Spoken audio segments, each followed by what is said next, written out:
Hello? Oh. My name is Prisha Mosley. I am a detransitioning woman who began my social transition at 15 years old.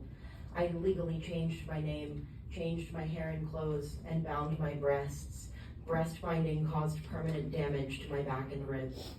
I was love bombed by the trans community, who found me through the pro-anorexia community. They encouraged me for every change I made and promised me that I was curing myself. I was told that my depression, anxiety, PTSD, OCD, and borderline would all go away if I transitioned, but it wasn't true. We know that trans people, and I've heard other people on the other side say that there are multiple, often other comorbidities, and these are usually pushed aside when the child utters the word gender. Changing the body is not the cure for the mind or mental suffering. We have already tried this and failed with lobotomies. Starting at 17, high doses of testosterone were injected into my anorexic body. The side effects were severe, are permanent, and started within days. One of the first things to change was my genitals.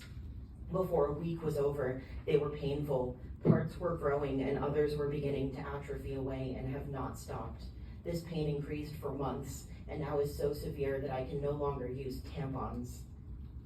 I have never gotten to experience a normal period. Before starting testosterone, it had already stopped because I was not eating. I was put on hormones anyway.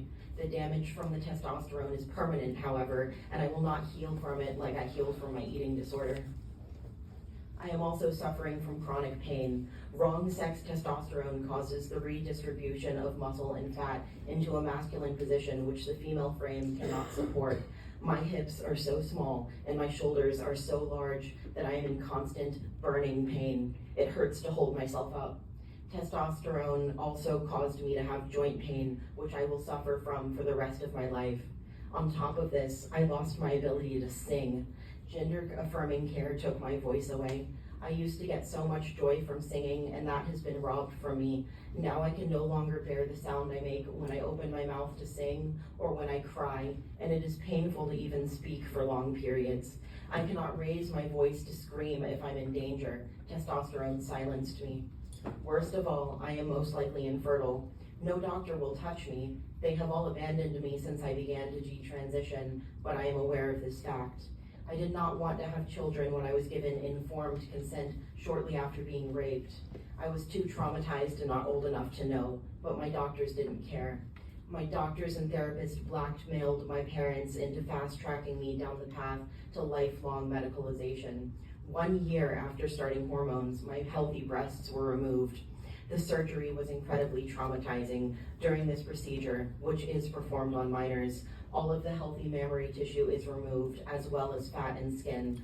While this is happening, the nipples are cut up, reshaped, and frozen. The chest is then scraped, and the new nipples are sewn onto the bleeding wound.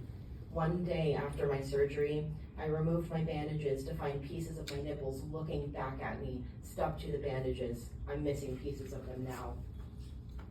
Breast reconstruction will consist of at least 3 more traumatizing surgeries and will not give me back what I lost. My breasts have been incinerated and I will never be able to feed my children.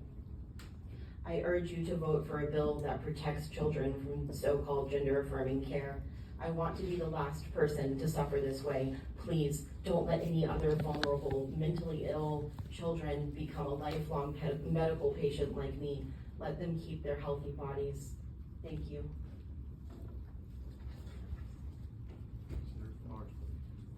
None of this happened in South Carolina. North Carolina. Thank you. You know it's not allowed here. Thank you.